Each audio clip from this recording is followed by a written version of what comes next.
Hey, welcome to a new episode of the Reader Lounge podcast. In this episode, I bring Nick from Bookthinkers into an interview in which we talk about his journey, about Bookthinkers, and about how he reads books. I hope you enjoyed this episode in which you'll receive a lot of value. Hi Nick, welcome to this episode. And thanks for accepting my invitation for you to be on our podcast. So I would like you to first introduce yourself to the audience for those who don't know you yet. Sure. My name is Nick, and I run the Bookthinkers social community on Instagram. Bookthinkers has been around for about 4 years now, and we've been on Instagram for about 2.5 or 3 years. And so we run a big nonfiction book community where people from all over the world get to talk about personal development books and books that can help improve their lives. And so for the last few years, I've been reading hundreds and hundreds of these books and implementing these lessons into my lives. And I also am the host of the Bookthinkers Life-Changing Books podcast, where I interview a lot of these authors as well. Great. So I would like to start talking more about Bookthinkers. So what were the origins of it? Bookthinkers started towards the end of my college career, because when I was attending classes, I wasn't getting a lot of value out of those classes, and an early mentor of mine, he recommended a couple books, and one of them was Rich Dad, Poor Dad, and I realized that I could condense decades of information into days of learning. And that was really exciting for me at the time, because like I said, I was sort of bored in my classes. And I started to read so much, and it started to change my life in such a positive way. I wanted to share that information with the world. And so that's sort of how Bookthinkers started. I was meeting with one of my friends each and every week, and we called it a mastermind group, because in Think and Grow Rich by Napoleon Hill, he talks about how 1 + 1 can really equal 3. It creates a third mind when two people are aligned and holding each other accountable for good goals. And that's how Bookthinkers started. You know, we just wanted to share this information with the world that we were learning. Great. And was that concept from Think and Grow Rich the motivation for the name of Bookthinkers? Well, the name Bookthinkers, when we had this idea, we didn't have a name. And so we thought, okay, well, how do we find a good name for the business? And so we started coming up with a bunch of different options, but all of the websites were taken, the domain names. And so one day I was sitting in an office, for my full-time job, and it was after work hours, it was at night, and we were just sitting around talking, and it was me with the same coworker that recommended the books in the first place. And we were just on GoDaddy.com, which is where you can buy a domain name. We were just searching different names. And then he called me over and he said, hey, I found one. It's called Bookthinkers.com. It's available. All the social medias are available. Like, nobody's ever used this word before. And so I ran back over to my computer and I bought it instantly. And so that's how it originally happened. I knew that I wanted something that was unique, and I knew I wanted something where I could buy the website domain immediately. And so that's how it happened. And how were the first stages of Bookthinkers? Was it more difficult than what you have expected? Well, yeah. I mean, it was very intimidating. I mean, to start a real business, especially in the United States, you need to jump through a lot of hoops. And so you need to legally register your business in a state. And so we legally registered our business in the state of Massachusetts. And then we needed to set up an accounting package, because all of a sudden we would have money coming in and expenses going out, and we needed to keep track of that, because if you don't keep track of that, you can get in trouble. And then we needed to buy the domain names and start all of the social media pages. And then we really needed to decide, okay, who owns what percentage of the business? And then you need to legally document all of that. And so there were a lot of steps in the very beginning behind the scenes, just to set a good foundation, to make sure that if Bookthinkers was ever going to grow, that we weren't going to look back and think wow, we really messed up at the beginning. And so I read a couple books on taxes and business formation and how to do it. And then we executed on all of that. But then starting on social media was very difficult as well, because when you start, as you're used to, when you start, you have 0 followers. Nobody knows who you are or what you're doing, and you need to find that community. You need to get into it. You need to start posting and generating fans. And that's a very slow process for a lot of people. It took me a very, very long time before anybody noticed what I was doing. And so that's, there's the business side, which took a long time, but then there's the social side, which also took a long time, but it's more painful because you're producing so much content and you have big expectations for the world to see it. When you legally register your business, you don't care if anybody sees that because there's no audience that's expected. But on social media, it's a little bit different. Yeah, and it's difficult, right, in the beginning, because you would expect to, be doing great since the first day, but you don't. And I would like to know if there was like any specific book that helped you with this process, or maybe some books, and not just only one.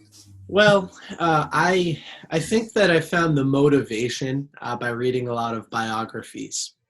And so at that time, I was reading books like Steve Jobs by Walter Isaacson, and I was learning about the early stages of Apple. And just a funny story, I mean, when there were only 3 people at Apple, Steve Jobs, Wozniak, and then there was this third guy, Wozniak and Jobs, they didn't want to get involved in legally registering the business or setting it up or dividing anything up. So they just gave that responsibility to somebody else. And I think they split it by 3, but then that guy got overwhelmed and he gave all of it back to Jobs and Wozniak. And it's like, right now that would be worth $500 billion, And so it's just, I was learning about how informal the process really was, because we get intimidated by tax laws and all of the legal hoops that you need to jump through, but it can be a little bit more relaxed than that. And so Steve Jobs by Walter Isaacson, that was a really good book. And then also Losing My Virginity by Richard Branson. That was a good book because, again, it was just somebody who was really passionate about something, and it was a long, fun process. You're learning as you go. You don't need to have it all figured out up front. And, by understanding the process that those 2 went through, it was a big motivation for me, and it helped me sort of guide everything. And then as far as the actual books on tax strategy and law and business classification, those were all little short, like 50 to 100 page books that I bought on Amazon, and I just looked at the highest rated ones in each category and bought them. Great. And so you mentioned motivation, and I would like to know about the motivation for Bookthinkers and for yourself. Did you get your motivation from books, or did you already had something that motivated you? Well, I had never read a single book until I was about 21 years old. So Emiliano, you're 15, you're way ahead of where I was. And, I was recommended to read these books because I wasn't satisfied or motivated elsewhere in my life. I was operating from a place of ego and insecurity, and it wasn't a very clean lifestyle. I wasn't, I was happy and having fun, but I wasn't always happy and having fun. And I wasn't fulfilled. Like, it was all temporary short-term gratification. And so these books changed my life, and it's not like I went into Bookthinkers with this love of books. Like, the love of books was generated from consistently reading, and then the passion came from the consistency. And so I think today, especially on social media, everybody says, align your existing passion with a business idea and you'll be happy. But that's not always the case. Everybody doesn't always have an existing passion. I mean, at the time, and I know you can't relate to this, but a lot of people might be able to. At the time, like, what were my passions? I was having fun. I was going out. I was drinking. I was partying. I was going to the gym a lot. I was playing basketball. Like, those passions weren't going to lead to a profit. And so I needed to develop a new passion. And that passion came from identifying an opportunity to improve my life. Going through the tough times of reading. Like, at first, it was not very easy for me to sit down and read these books. I was against it. I actually had a stance against reading. And then, but through the consistency and through all the hard work and the discipline and the routines and setting it up and the time blocking, like, I read a bunch of books and I thought, wow, this really changed my life. And so that's where the motivation came from. It was from just consistently reading. And then the going back to Think and Grow Rich by Napoleon Hill, each and every week during that mastermind group that I was meeting with, it was really just me and one of my friends. We would just each and every week, we would identify the things that weren't going well in our lives and areas for opportunity and improvement. And so like, if I didn't like doing my laundry that week, I'd write down, I don't like laundry. I wish it was a faster process or something. And then we would talk about those ideas. And so for me, when I first started reading books, like I had a lot of people asking me, hey, what are the best books for this? What are the best books for that? And I didn't have anything but my personal social media. And so each time I had to type up a recommendation and talk with people. And like, I thought I needed to automate that process. And so that was like the early motivation was, it was slow for me to recommend books to other people. And you said about that you said that you did masterminds, right, with your friends. So was this like the early stages of how you applied books and how you implemented the concepts on them? Yeah, exactly. And it was pretty informal, but like that was a really solid example and representation of implementing something from a book. Going back to that idea, I was fascinated by the fact that 1 + 1 could equal 3. Like I understood the concept of it, but I wanted to apply it. And so we met every single week. And in the room that we were meeting, we had whiteboards. And so we would just sketch things out on the whiteboards and connect the dots. And, we started to understand that two people motivated, being pushed in the same direction, is so much more powerful than two individual people motivated working in the same direction. Like the collaboration in the ideas in the adjacent possible that you realize each step of the ladder, like that is real. And it's hard to quantify and define, but like that's how Bookthinkers definitely started. So yeah, that was a representation of implementing a lesson from that book. Great. And for example, you say that two people motivated create things that wouldn't be possible with just one person. You also mentioned a lot about your purpose, which is progress. So I would like to know more about how did you discover that progress is your purpose in life? Well, I read Evan Carmichael's book, Built to Serve. And when I was reading that book, there are a ton of exercises. And so he'll have you answer dozens of questions about your life. And then sort of with your answers, he helps you boil them down into one word. And then over time, you start to realize, like, what is one word that defines why you're fulfilled at the end of the day? And for me, it's progress. I realized that if I'm making positive forward momentum progress in my health, in my wealth, and in my love, like communication with friends, family, and relationships, if I'm improving those things, then I feel fulfilled and happy at the end of the night. And that's in my life, but then in other people's lives, I'm also really fulfilled when I help them make progress. And books are such a fantastic mechanism for that because, every single time somebody writes a book, they've made progress in their lives in a positive way, and they're trying to make a positive dent or impact on the world. And so they're sharing those lessons for you to implement. And so I've read such a diverse, group of information, so many different genres and so many different things that I've tried to implement in my life that when somebody comes to me and they have a problem, oftentimes, if they want, I'll make a recommendation, and it's based on a book. It's not my personal experience or opinion all the time. It's like, hey, James Clear, who wrote Atomic Habits, says this is what you should do to optimize your morning routine. And so people really like that information. So anyway, progress is my who, and my why is because I went through that experience and that transformation. I went from ego and insecurity to confidence, and stability and all these great characteristics. And it happened because of books. And then my how, like how am I delivering that? Right now it's through Bookthinkers, or personal recommendations or conversations or podcasts or whatever the case is.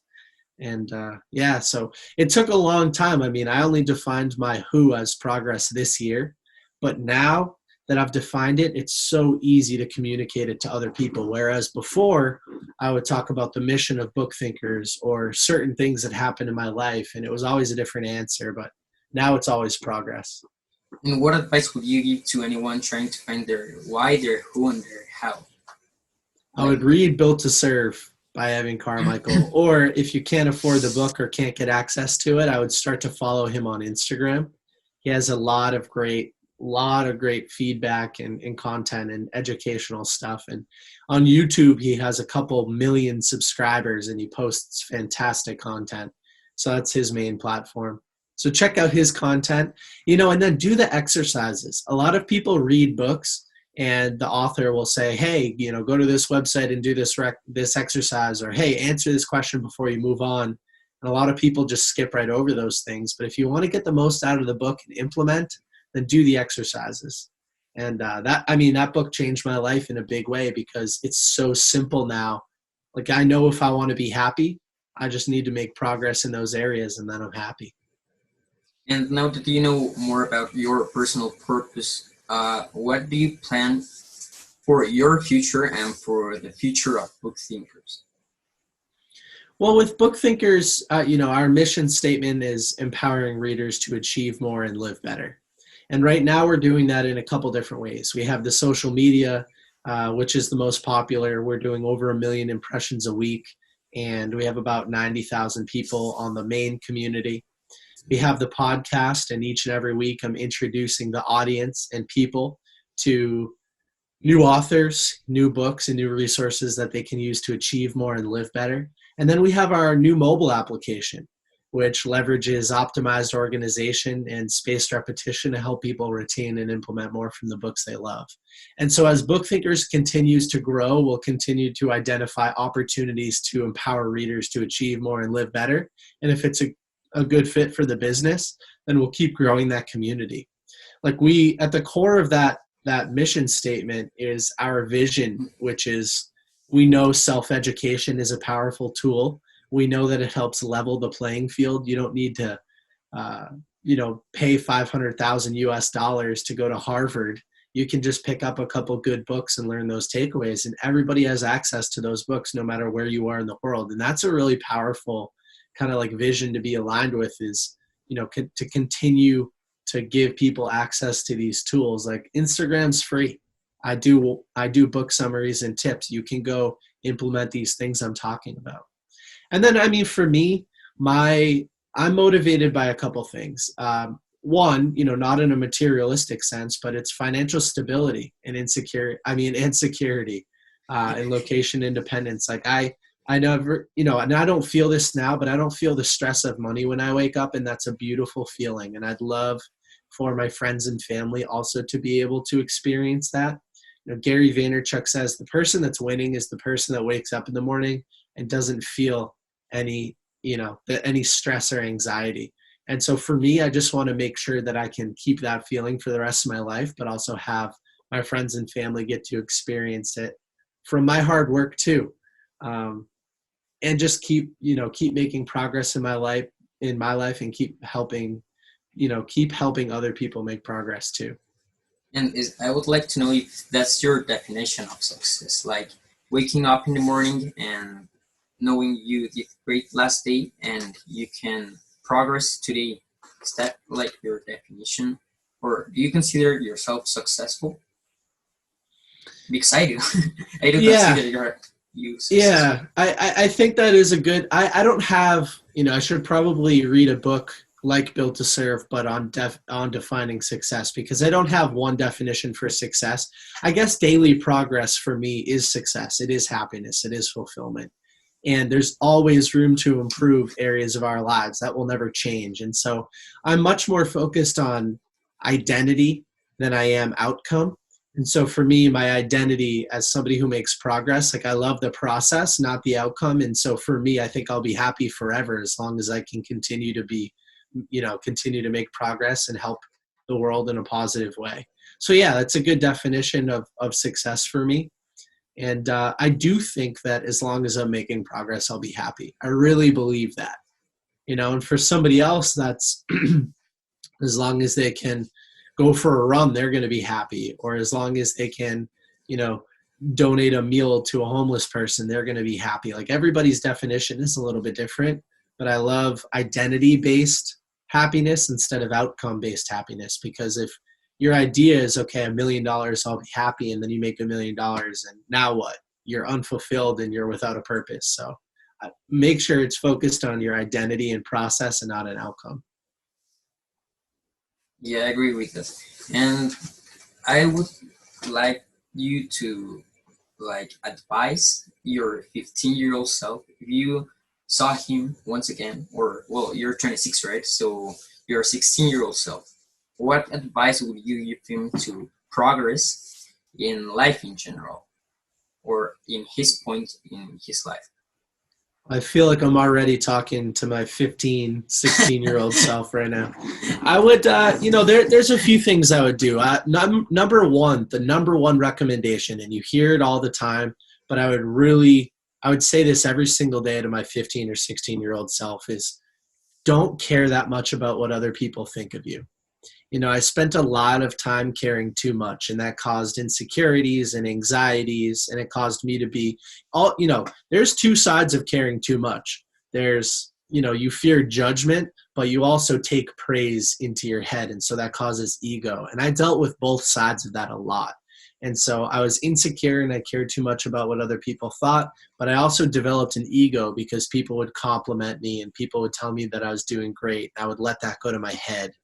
And so I would just stop caring what other people thought, and I would spend more time reflecting on what makes me happy, not what makes other people less judgmental or to continue to give me praise. And that would have changed a lot of the decisions that I would have made. And like right now, I'm very happy with where I am. And to answer your question before, I do consider myself successful just because I'm happy 7 days a week, really happy and fulfilled. But I think I could have become happier and more fulfilled back when I was 15 or 16 if I just stopped caring what other people thought. So that's a big lesson. And the other one obviously is to read more books, to start adding additional perspective. When you grow up and you're isolated and you only care about what you think or what other people think in your immediate circle, you have a very small view of the world. But when you start to read authors from all over the world and you start to add in perspectives that maybe you didn't have before, you can mature yourself a lot faster. And so these concepts that I'm talking about, by the way, like when I was 15 or 16, I might not have been able to understand them very well. So there might have been like a different way that I would deliver that, but you're a smart guy and you understand what I'm talking about, which is really cool. And probably, the last thing is patience. I've lived an entire lifetime in the last 10 years. And if I was to die today, which sounds a little bit morbid, I'd be happy because I've really lived my life to the fullest and I've had a vast, wide variety of different experiences. I've traveled all over the world. I've started a business. I've made a lot of money. I have a fantastic relationship with my girlfriend. I've had pets. I've, bought a really cool car. Like I've done so much in the last 10 years. And I think that I have the rest of my life too. And so just be patient, but live life today, which is counterintuitive. Gary Vee talks about sort of the sky and the dirt, I think is what he says. Like make sure the macro vision is patience and hustle, but then on the day-to-day, like really focus on living your life and being happy. And so I think I've balanced those two really well for the last couple of years. But I'll tell you from 15 or 16 through 21, I didn't balance it very well. So I wasted 50% of that time. And I can only imagine, if I had doubled the feeling of happiness and security instead of just only half of the time. Yeah, and now that you mentioned that concept or that idea from Gary Vee, I yesterday saw your video with Grant Cardone. And he talks about like improving and thinking about your future in 10x, right? Or I didn't hear the complete podcast, but it's something like that, right? How do you manage to grow with that speed and also to live the moment? Because I got a bit confused with the message Grant gave.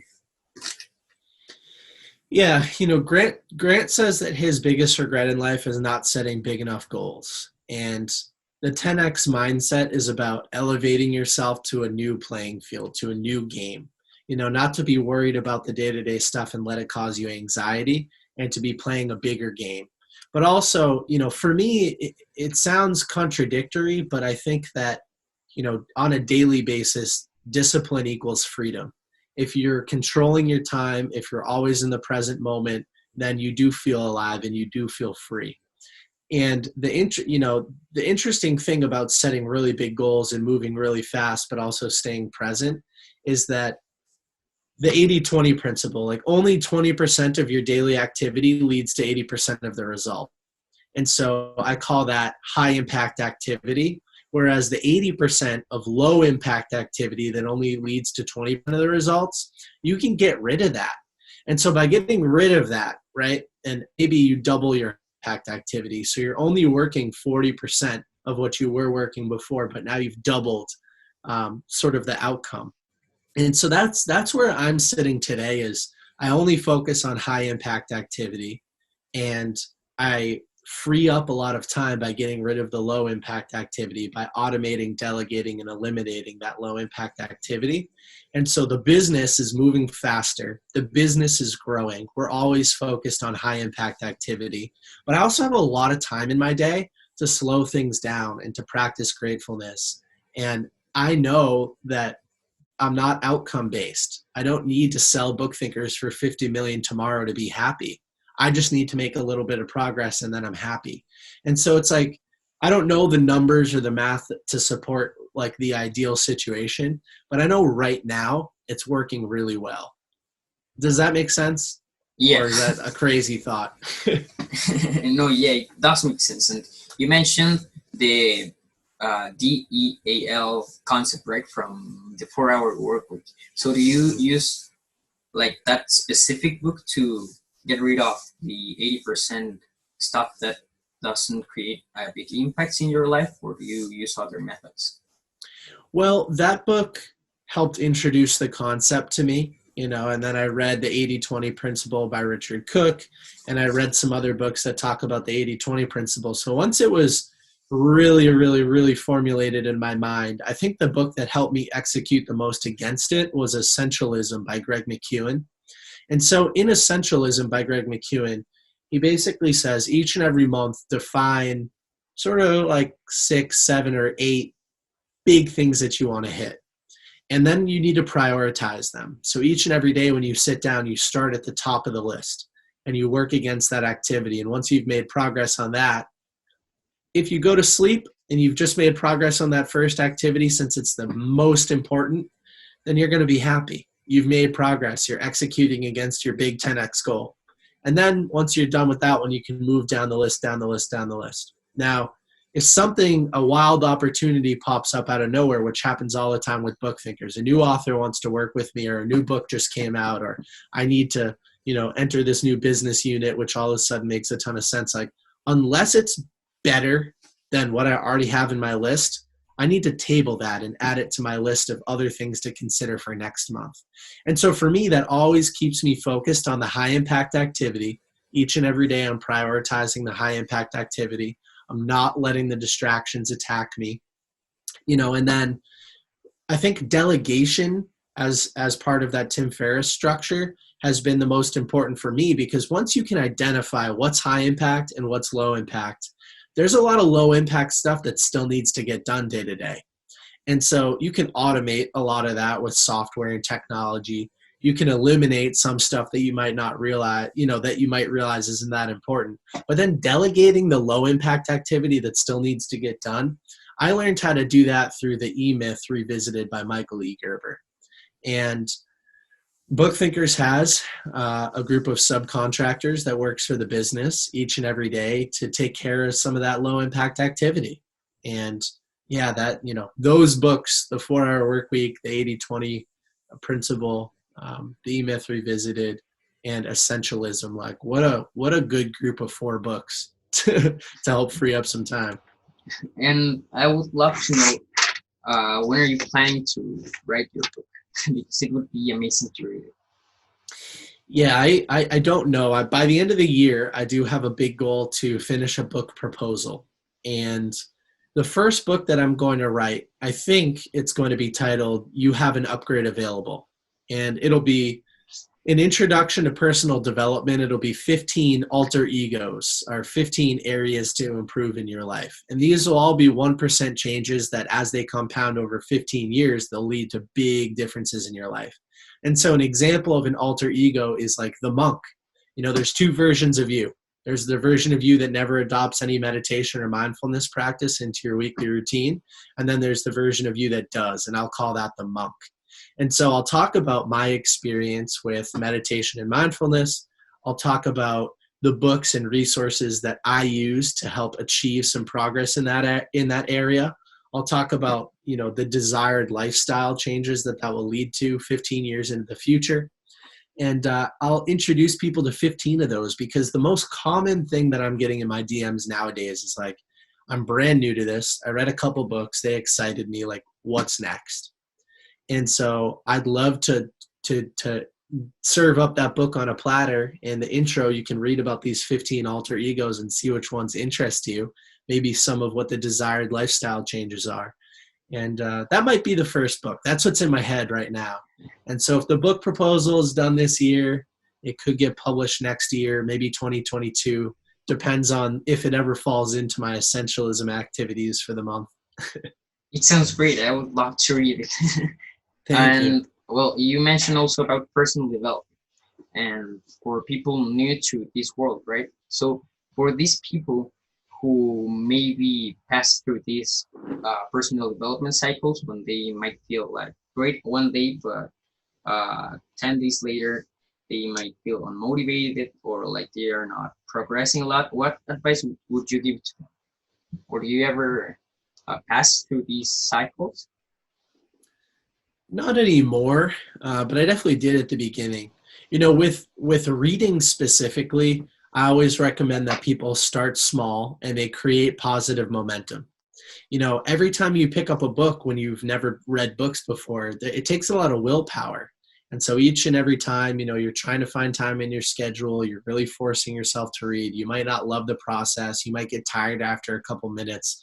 So start really small, 5 minutes a day, on a book that aligns with either a skill set that you've defined that you want to get better at, or maybe it aligns with a person that you want to be like with you in the Elon Musk book.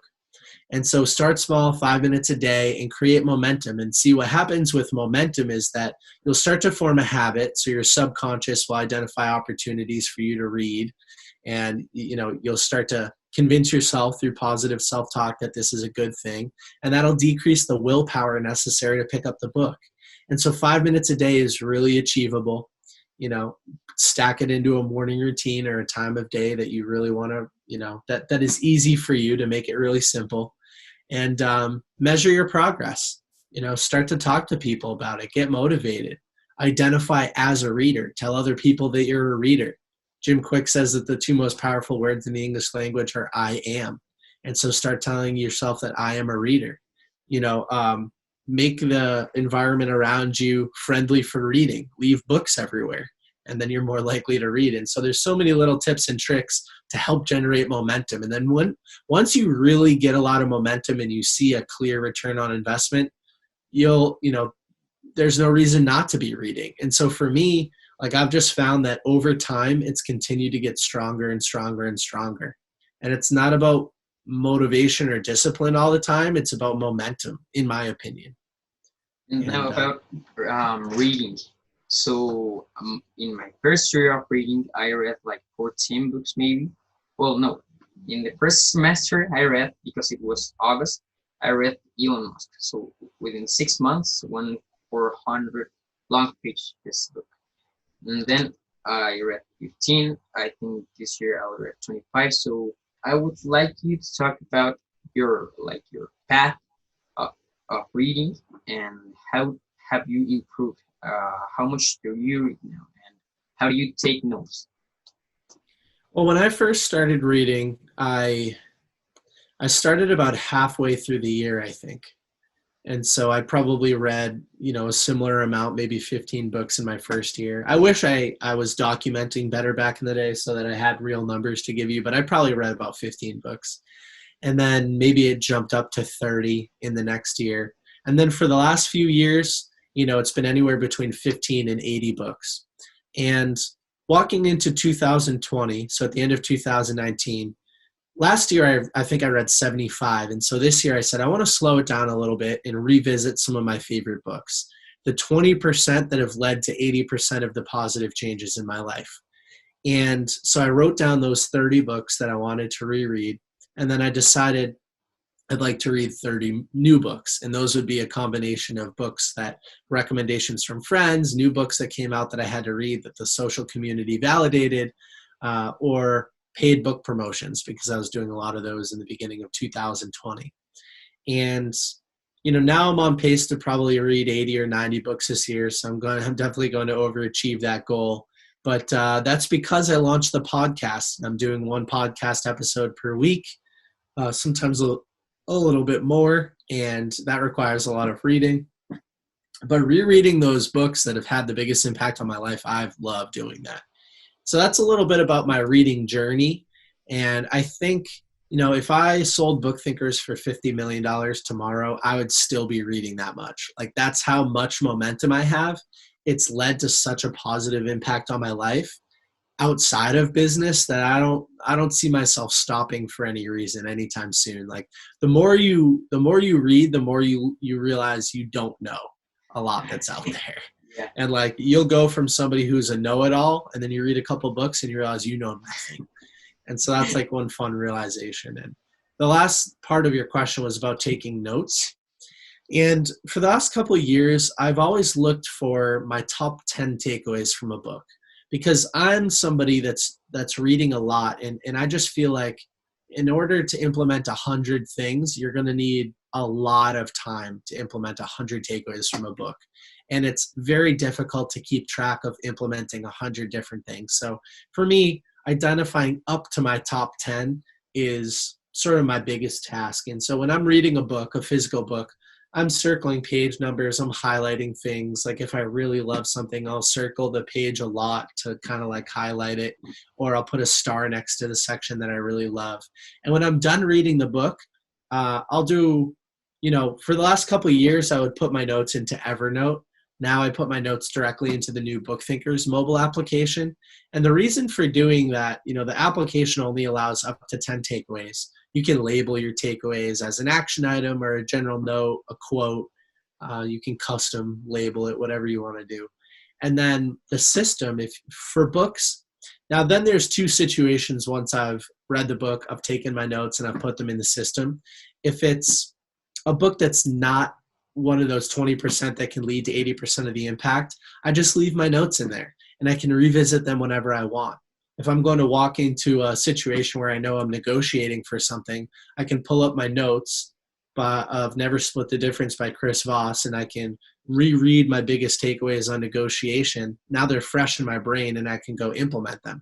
So that's a scenario where just having the notes in the app and always accessible, not written in a notebook at home, is really valuable. Another situation, though, is for those 20% that lead to 80% of the impact. So my high impact books, things that are life-changing, or even takeaways that are life-changing, I can turn on my systematic reminders. And so what the application does is it says, okay, up front, when that information is fresh, you have a high chance of remembering that information. But if you're not revisiting that information, then over time, the chances that you're going to remember it go down. Just like with a name of somebody that you learned 6 years ago and then you haven't thought about that person, like the chances you remember their name are pretty low. And so the system will push you notifications to go back and reread your biggest takeaways from those books at a schedule that increases over time. So the intervals get bigger over time. But the more often you review that information, you're strengthening your relationship to that information. You're strengthening your neural pathways. And then your subconscious has a tighter relationship to that info, so you can identify more opportunities to implement it, but you'll also just retain it. So when somebody asks you about your favorite notes, you'll be able to spit them right out, which is really cool.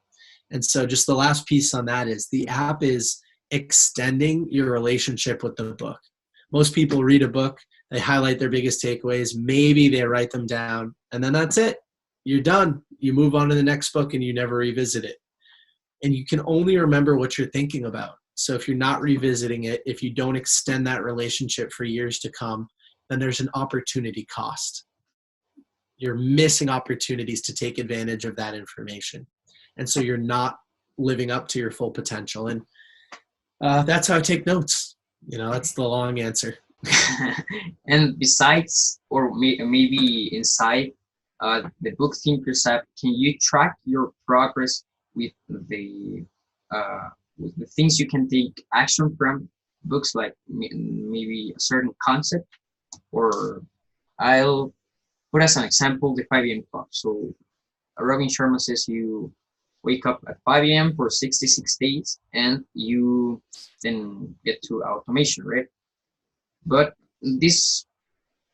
tracking your process of waking up at 5 a.m. is easy because you could just check. But for example, there's a concept which is more difficult to track, maybe like the getting 1% better every day.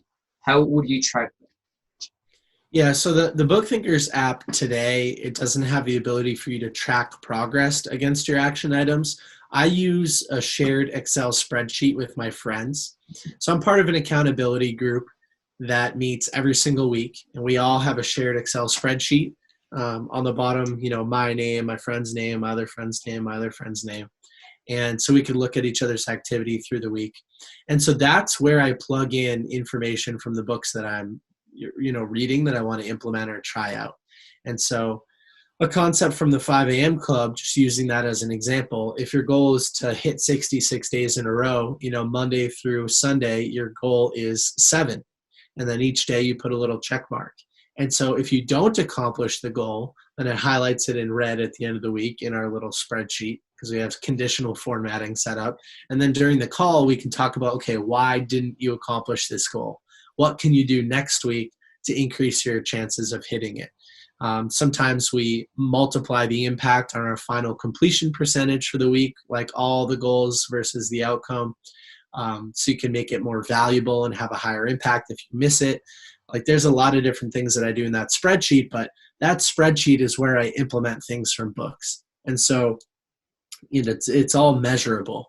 And if you're not measuring something, then it's very difficult to manage the improvement. And so some things are more difficult to measure, like you mentioned, making a 1% improvement in your life or defining progress in general. But for a lot of things like that example, there are a lot of things you can implement out of books that are tangible and measurable like that. And so the spreadsheet is really good for it. Well, your personal relationships seem to be very empowering to each one of you guys. And well, I would like to know, how have you built these relationships, or which books have helped you? Well, The Compound Effect by Darren Hardy laid out the idea for this accountability group. And he sort of gives you a mock example of the spreadsheet that you can use to track activity and how to track activity and how to calculate your completion percentage and what sort of numbers to shoot for. And I had read that book with a couple of my friends. I may have read it first, I can't remember, but I may have read it with a couple of my friends. And once we had all read the book, we agreed, like, we really need to implement this. And they say you are the average of the 5 people that you spend the most time with. And so at the time, I was sending books left and right and up and down to all of my friends. Like, I wanted to improve my circle, not because I thought I was going to leave people behind, but just that I knew that it could help accelerate my own growth if my friends were really into these concepts too.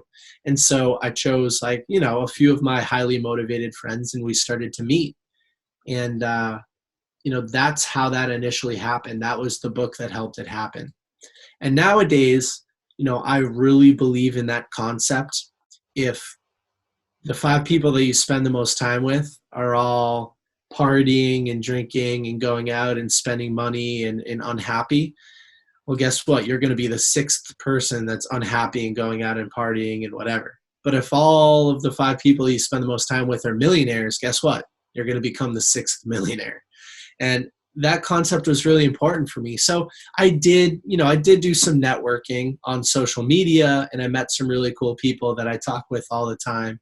I searched for mentors from the books that I was reading, and I met some really cool people, and I talk with them all the time. And then, Also, like I did join some groups, like I did Toastmasters for public speaking, and I met some really cool people. And it's just putting yourself in situations where like-minded people will, have the opportunity to talk with you and meet with you and answer your questions and things like that.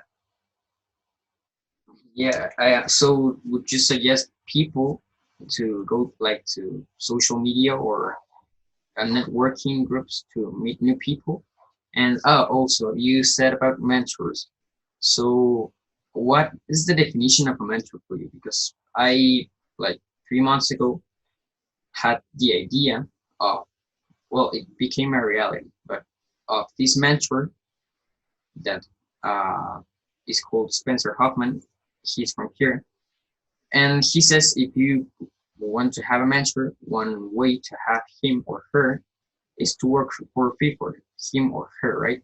But then I reflected, so is there like another way to have a mentor? And do you think that just reading a book could be considered to having a mentor, like the author? I do. Yeah, I think it's the best and easiest and least expensive way to have a mentor. There's a TED Talk where Tai Lopez, the internet marketing guru, he says to the audience, like, hey, if I told you that, he says, like, raise your hand if you would come to dinner tonight at my house, fly all the way to LA, if like Arnold Schwarzenegger was there and he was going to answer all your questions about bodybuilding, and Richard Branson was there and he was going to answer all your questions about entrepreneurship, and Steve Jobs was there and he was going to answer all your questions about creativity. And, he just lists off a couple more icons of industry. And everybody says, I would go, I would pay $10,000 for that, whatever. And he says, well, cool, you guys can all come over, and in my library, I have all their books. And in those books, those are the answers to your questions, because Steve Jobs will teach you about creativity, and Richard Branson will teach you about entrepreneurship, and they will give you frameworks for learning and models that you can apply to your decision making. And to me, when I listened to that, that's when it clicked, like, books are mentors. And I remember in The Miracle Morning by Hal Elrod, I might be getting this quote wrong, but he says something like, there's a Jim Rohn quote where he says, like, I've spent, I totally forget where this came from now. But anyway, it's like, somebody had said, like, I spent, 10,000 hours with Jim Rohn, but 99.9% of it was his books and audio tapes and things like that. And so, like, I do think that mentors can come in that form. And I do think everybody behind me, right now we're talking face to face for anybody that's just listening. I've got my bookshelf behind me. I think all of these books behind me represent my mentors. Now, that's one way to get mentorship. I think another really important lesson, it comes from The Third Door by Alex Banayan. He's sitting down at this table where all of these other icons of industry in Silicon Valley are sitting around him at breakfast, and his mentor at the time, Elliot, says to him, Alex, you need to remember a very simple lesson.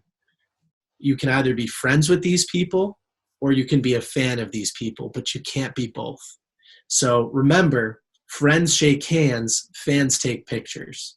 So when you meet these people, shake their hand, act like a friend, and then you'll get access to them as a network or a potential mentor.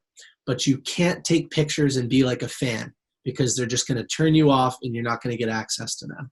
And like, that conversation clicked for me, because now that I have some social influence and I do have the opportunity to speak with a lot of the authors that sit behind me, whereas before I didn't, I always think about that lesson. If I want them to be my mentor, I need to be a friend, not a fan.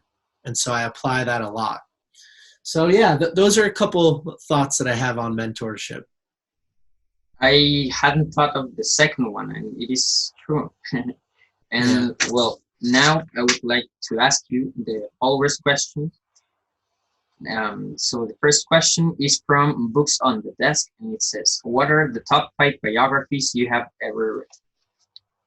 Top 5 biographies. Well, my favorite biographer is Walter Isaacson. And so we already talked about one of his books, Steve Jobs. I really loved that book.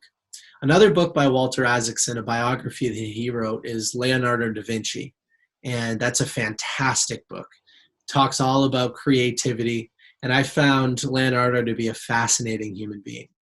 A third biography by Walter Isaacson that I love is titled Einstein, and it's all about Albert Einstein.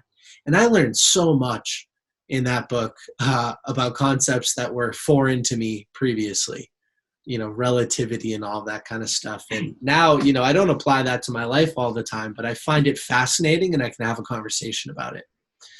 Two more that I'll mention: The Everything Store, which is all about Jeff Bezos, and Amazon. I think that Amazon is the most powerful company in the world right now. And so it's really important for us to go and learn about the early stages of Amazon and about Jeff Bezos. I mean, he is one of the richest human beings on the planet right now, and he still has enough runway to work for another 20 or 30 years. So he's going to be a household name. We should understand as much as we can about him. And then the last book is one that you mentioned that you loved, which is Elon Musk by Ashley Vance. And that was a really cool book too. I loved learning about Elon in his early days. And he's a good representation of somebody that he sheds society's expectations to the side and he just lives his life. And he does things the way that he wants to do them. And so I find that fascinating as well. Do you consider these 5 people your mentors? Or, maybe Isaacson and Bezos and Elon? In some parts I do. In that same Ty Lopez TED Talk where he was talking about having the books, he basically says that, these people become tools in a tool belt. So picture like a real tool belt with a hammer and a drill and like all that kind of stuff.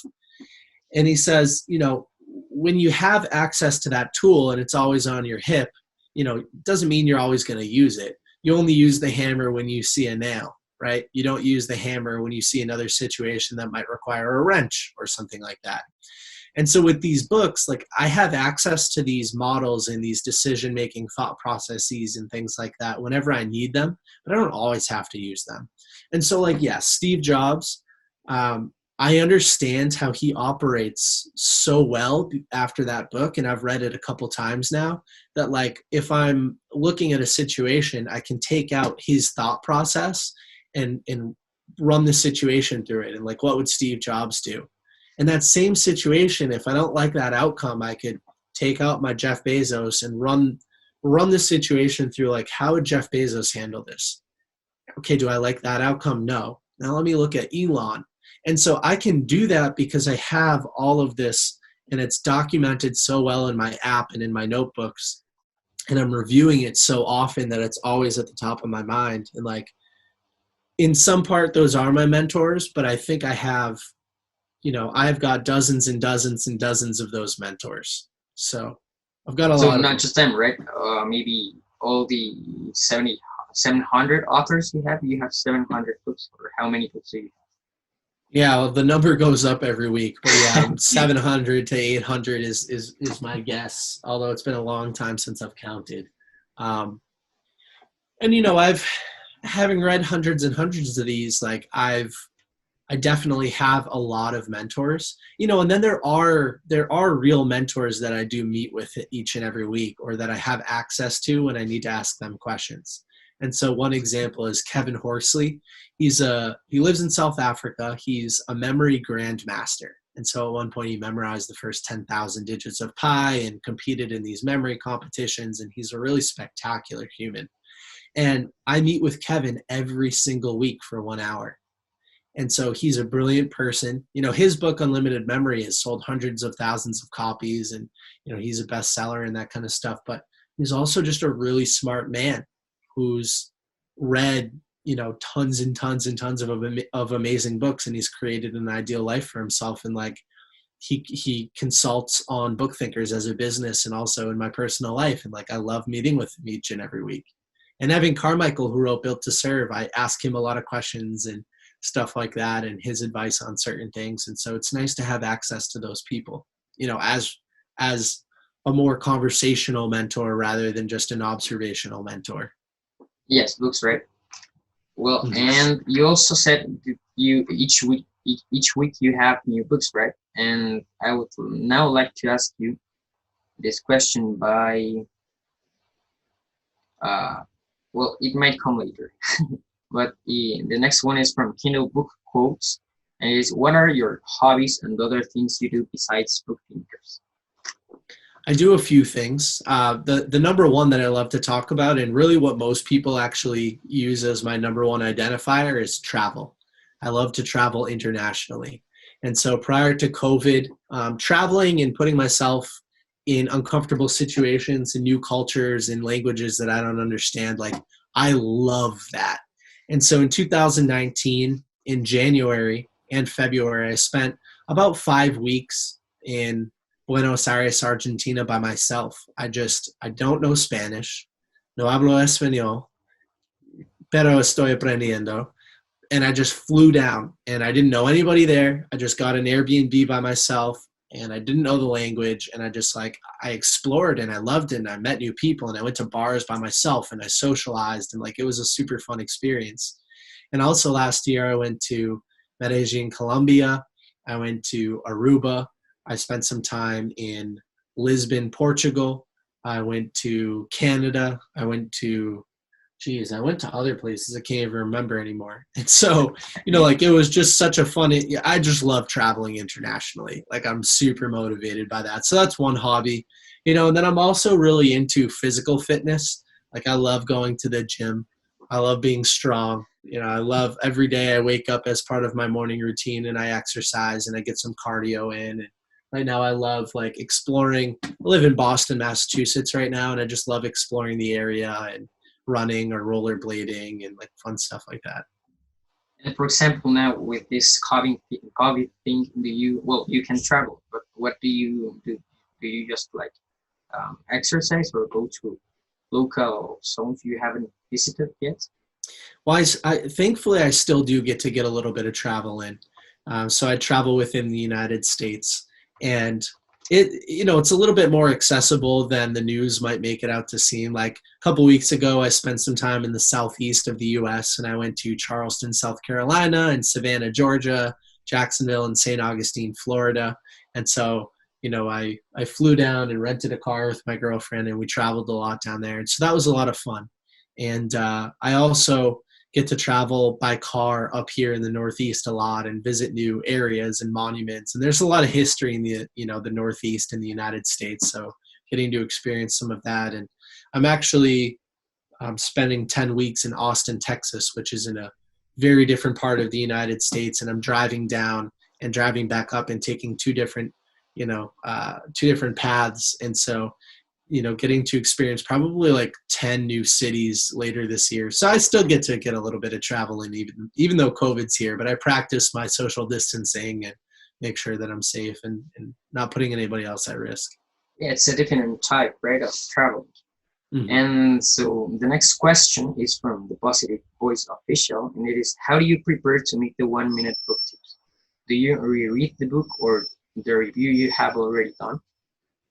I just take a look at my notes in the Bookthhinkers mobile application. I always tell people that you can't get to your 100th video without your first 99. And so it used to take me a very long time to prepare for videos, but here I am years later. And most of the time it only takes me 1 or 2 takes before I can get the video, in one take the way that I want it and communicate the message that I just read from my phone. So it doesn't take me that much time anymore, but it definitely used to. Practice, practice, practice. And now last time we talked, you said that an advice you would give to anyone in Instagram is to make video content, right? And so yes. The next question is from Ricky Lorenzo, and it is, based on your experience, what tips or advice would you have implemented earlier in Bookthhinkers, or what tips and advice would you give to anyone starting their Instagram community? Well, I would, first off, love Ricky. Thank you for the question, Ricky. He always asks me good questions too.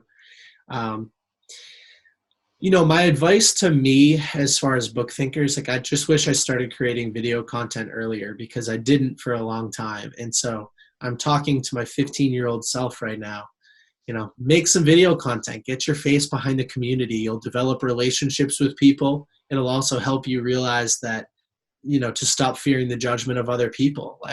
People are supportive if they become part of your community, and then have empathy for people that don't support you. That's a representation of them, not you, if they make negative comments. And so I dealt with a lot of those insecurities up front, and I wish I just started creating video content earlier, because it helped accelerate the growth of my brand and my business. And it also helped me connect with a lot of those potential mentors. For me, I'm way less likely to spend a lot of time and connect with somebody who doesn't have a face behind their Instagram, unless they have a podcast or show some enthusiasm in a unique way. Then I am somebody who I can click on their profile and see what they're all about, listen to them talk, understand a little bit more about who they are, and now I have a relationship with that person instead of just an Instagram handle. And so I just wish I started creating video content a lot earlier, and I wish I pushed out more content earlier too, because I used to just post like once or twice per week, and now I post every day, and it grows faster because of that. So would you suggest that I post more about myself? Yes. Great. So I'll think about it. Your first video can say, "Hello, everybody. I'm Emiliano, and Nick from Bookthinkers told me that I needed to post this video introduction. So I wanted to say I'm 15, I'm from Mexico City, and that's it. Here are my favorite books, and I'll repost it for you too, so you can get a couple more followers." Great, thank you. Well, the next question is from Listen for Knowledge, and it is, where do you think you would have been without reading? I'd be in a bad place. I wouldn't be, I'd probably be successful financially, but I wouldn't be happy or fulfilled. And that's way more important to be happy and fulfilled than anything else. My relationships wouldn't be as clean as they are right now, because my communication wouldn't be that great. Financially, I probably would have bad spending habits, and I'd probably own a bunch of materials that I don't need, which is something that I don't have now. I have investments. And then health-wise, I was always focused on health for competitive reasons back in the day, and playing sports and things like that. So I would probably still be healthy, but not as healthy. I wear an Oura ring and an Apple Watch because I'm all about quantified self. I love the data. I love making progress, and having the data means that I can manage progress. And so I probably wouldn't be as healthy as I am. And so without books, it'd be a scary situation. And this mindset you have now is because of, mostly because of personal development books, right? Yes, all of it, the whole mindset. And what purpose do you give to personal development? Like, does it help you? Well, do you like personal development because it helps you to achieve your purpose?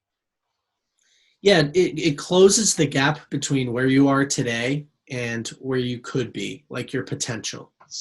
So there's always a big difference between where you are today and what you could be, and that's a result of the decisions that you made in the past. And so moving forward, it's always closing that gap. It's it's unleashing your potential, essentially, in every area of your life. And that's how I view it. These books are getting me closer to my ideal self. And so when I think about myself at the end of my life, they say the number one regret that people have is they didn't live a life that was true to themselves. They didn't take advantage of all of those opportunities that were right in front of them. They just let life pass them by in fear of everybody else's judgment. And so for me, books they just help demystify that. They help me get closer to my truer life, like the person that I'm capable of becoming and being, which is so much better than what I am today. And that's not a depressing thought for me. I know that by making progress, I'm always going to be happy and more fulfilled. And there's no desired outcome. It's completely undefined. Again, it's more about the process of closing that gap, which will always be open, but that's not the point to close it. It's just to keep closing it, Yeah, I like that idea. I like that perspective of personal development. And you have mentioned many things about growing and beginning with an end in mind, how you organize your week and your day, and about relationships. So as a personal question, I would like to know if you live the 7 habits, or how do you apply that book? It's been a very long time since I read that book. It was one of the first 5 books that I ever read. So I read it about 5 years ago. But the one that sticks out to me is sharpen the saw. And sharpening the saw for me just means you're always reading, you're always educating, you're always preparing yourself for the opportunity, because then when the opportunity pops up, you're ready for it. And a lot of people are reactive, they're not proactive. And so I just love being prepared. I love being ready. I love identifying opportunities because of things that I have read in the past. I love sharpening the saw. And there's that example of, if you're given 6 hours to cut down a tree, spend the first 4 hours sharpening the saw. Otherwise, you're using a dull blade and it takes you the full 6 hours to cut the tree, rather than just 2 hours to cut the tree. And you can exhaust yourself and waste time. And so for me, that's my biggest takeaway. Is just like, it's not relationship based, it's personal development again. But I really do love that book. So he was a really smart man. Yeah, thanks. I should probably reread it. Well, next question is from Book Monster, and it says, what is the most memorable story or tip from a book for you, and why? I would say here maybe... Oh, go ahead. Maybe, yeah, concept or anything you apply it, maybe. Well, so the most memorable book for me is Rich Dad Poor Dad by Robert Kiyosaki, and I'll give you the concept here. It's that we're all forced to play the game of money, so you might as well be good at it. It's not about being materialistic and about buying a Lamborghini. It's about knowing that in order to rid yourself of the anxiety in the morning, you need to have financial security. You need to have food on the table, water on the table, shelter over your head, and you probably at some point in your life will feel responsibility for either a partner or children or something like that. And so you want to also provide those things to those people. And like the easiest way to have that security is to earn money. And that helped me understand a lot about how money works and the importance of money. Like, it's not a taboo subject that we should stay away from. It's very much a part of personal development and about eliminating anxiety. And so that concept that I implemented into my life of like financial literacy and education is important. It's one of the main reasons that I started reading these books. And I started with money focus, and then I started to move into all other areas of my life. So I can that's one example. If you want another example, I'm happy to give another one too. Yeah, sure. Okay. What do you want? Yeah. No, another tangible one would be like the purpose of a good morning routine. And so I just finished interviewing Hal Elrod, who wrote The Miracle Morning. And he talks about an acronym called SAVERS. There's really 6 things that you need to have in your morning routine in order to unleash your potential. And if you accomplish these things before your day starts, then you're much better off for a lot of different reasons. And so I applied that, and my morning routine has all 6 of these steps. So number 1 is silence. And so for me, I meditate for 10 minutes every single morning. Number 2 is affirmations.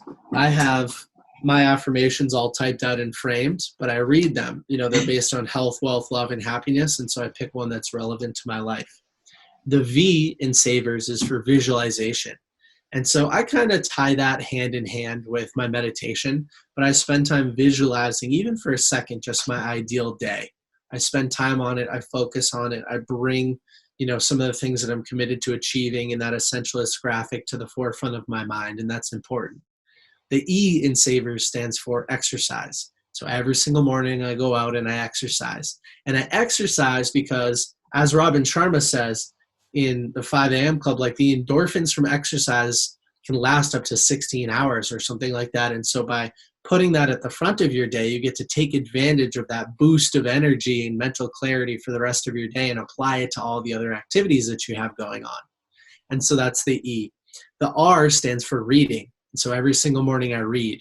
And part of my reading actually goes hand in hand with the last S, which is scribing, and it stands for journaling.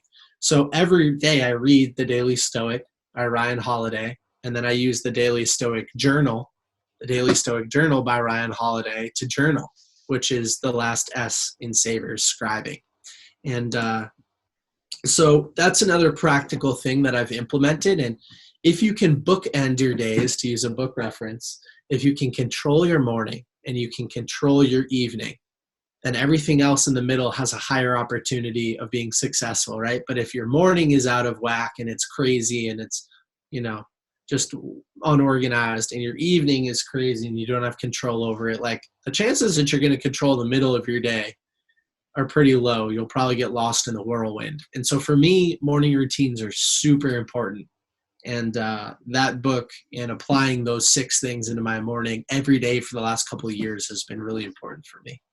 I would like to know, how did you write your affirmation sheet? I hope I pronounced it well and I didn't say another. Yeah, no, you did it right. Yeah. So for each affirmation, there's 3 steps, and this is right out of The Miracle Morning by Hal Elrod. So the first one is, and I'll read one right here. So my health category, the first step is to say you're committed to the health no matter what. There's no other option, and that's really firming the principle into your mind. That's not like I want to be healthy. That's like I'm committed to being healthy no matter what. There's no other option. And that is providing a very clear definition. The second step is telling yourself why. And that's because committing to something without a reason, the chances that you're going to implement it and take advantage of it are not very high. And so for me, I say, I'm committed to health because I want to live a long, fruitful life full of travel. And I know that when I'm healthy, I'll be happier. As I said, travel is sort of my number one hobby. And I know that by being healthy, it means in the future, I can endure the long layovers, the change of time zones, the tough, hike up Machu Picchu. Like I know that as long as I'm healthy, I'll be able to experience that in a fun way and I'll be happier. And then the last step is to talk about the actions that you're going to take to follow through with becoming healthy or staying healthy. And so again, I'm committed to health no matter what. There is no other option. I'm committed to health because I want to live a long, fruitful life full of travel. And I know that when I'm healthy, I'm happier. And then that last step, the actions. The actions I will take to achieve health are eating the right food, getting the right amount of exercise, taking the right supplements, practicing mindfulness on a daily basis, and getting the right amount of sleep. And so by making these, those are the categories that I define health, by making sure that they're part of my daily affirmations, I'm sort of like as a mental checklist, making sure that I am taking those actions on a daily basis, which I am. And so that's one example, that's health. And that's how I structure my affirmation. I also have one for wealth, one for love / communication, and then one for happiness in general. Right, I like those concepts. Yeah. Well, the next question is by Mindset Reading, and it is, how do you keep motivated every day? How do you keep motivated every day? My motivation comes from momentum. Again, like I'm not a big believer in discipline. I'm a big believer in setting up your environment. I'm not a big believer in like hoorah style motivation. I'm a big believer in creating momentum and having a purpose and just making progress on a daily basis. And so for me, that's where it comes from. It's just progress and momentum. Great. And that's what we talked about earlier, right? That you have your mission and your who is progress. And exactly. By progressing, you feel motivated, right? Mm-hmm. Exactly. Great. So the next question is by Self-Help Geek 18. And it says, what is your favorite book on self-love and what do you think about the topic? So for self-love, I just read a book and I interviewed the author, The Mastery of Self by Don Miguel Ruiz Jr. And also another one is Love Yourself Like Your Life Depends on It by Kamal Ravikant. Those are 2 of my favorite books on self-love. And like a big takeaway from The Mastery of Self, as an example, by Don Miguel Ruiz Jr., is that each time in your daily experience of life, right, whether you're out and about or you're watching TV or whatever the case is, if something gets you off balance emotionally, like it causes too much excitement or, the more common thing, like too much anger or sadness or something, you should stop and really focus on it. Because if you can solve that problem, you become a more stable, happier, fulfilled person. And so as an example, if somebody, in a TV show says something that doesn't agree with your political beliefs and that throws you off, like stop and really think about why are you letting that affect you so much? Like what belief are you holding on to? What belief have you formed an attachment to that like allows you to be vulnerable like that?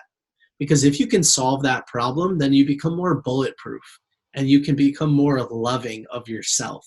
You're not going to hate yourself for being a Republican if you don't like Democrats or something like that, you know, just to use a US political example. And so I love the idea of just like stopping and spending a lot of time in emotional disturbances. So that's one example of self-love, because then you're just a happier, more fulfilled person and you can love yourself more. And that's being proactive, right? As in the 7 habits. Exactly, yep. And the last question is from Self-Help Factory, and it says, how do you monetize Bookthinkers, or how would you monetize a Booksphere account? So that's what I wanted to ask you earlier. It's a fun subject for you. Yeah. Yeah, well, Bookthinkers, the first way that I monetized it, I had authors pay me in exchange for picture posts and video reviews. And so, you know, that came for me a little bit late in the process. I didn't understand the game. Nobody told me about it. But one day I had an author offer to pay me money and I accepted it. And I was like, wow, I just got paid to read. Like, that's fantastic. You know, so that's I think the first step for a lot of people. Affiliate links are okay, but it's hard to make a lot of money on affiliate links. Like Amazon will only pay you a couple cents for every book that you sell through a link or something like that, whereas an author might pay you hundreds of US dollars for a book review. And so, you know, the larger you get, the more value you provide because you have a larger audience and the more you can get paid. You know, then Bookthinkers for us, like we put out an e-commerce store where we sell reading related apparel and things like that. And so we make money there. Also, we have the mobile application, which is a subscription-based application where you need to pay money to use it. And so we make money there. And my biggest lesson in general is just that when you have an audience and you listen to the audience and you engage with the audience, you'll identify opportunities to solve a problem. And as long as you're solving a problem and providing value, you can make money. And so if your audience is authors, you're providing value by talking about their book and they're compensating you for it. If your audience is readers and they're having an issue retaining and implementing information from the books they love, and you provide an app that solves that problem, you're providing value and you're receiving money in exchange for it. And so, you know, just always be aware of what problems you can solve and who your audience is, and then provide the solution and you can get compensated for it.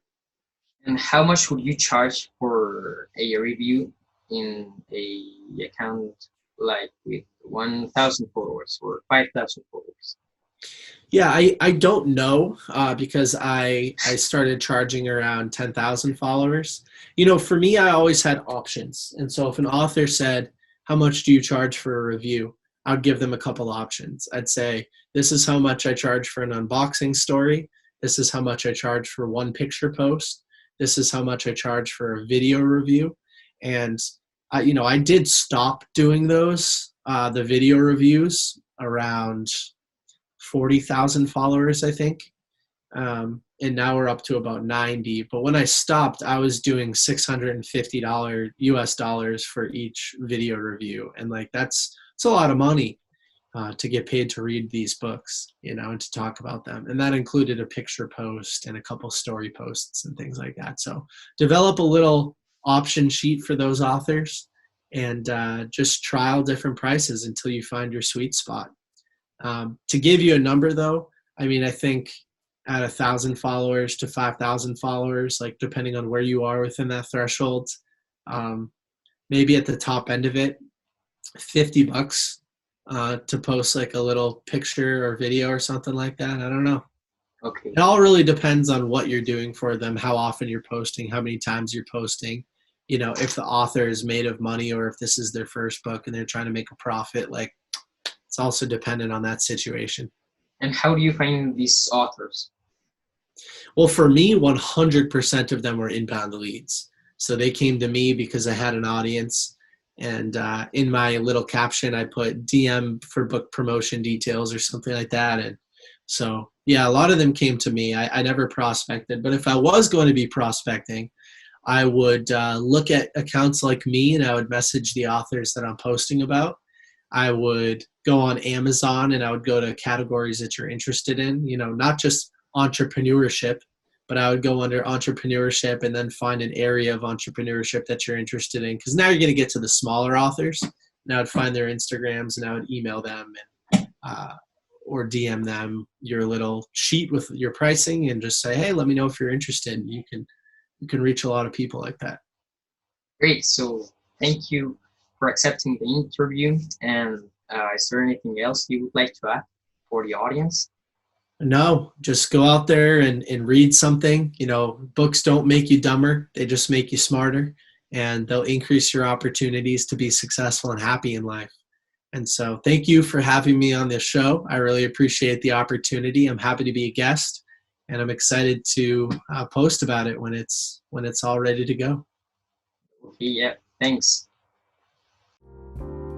Thanks for hearing until the end of this podcast. I hope you liked it.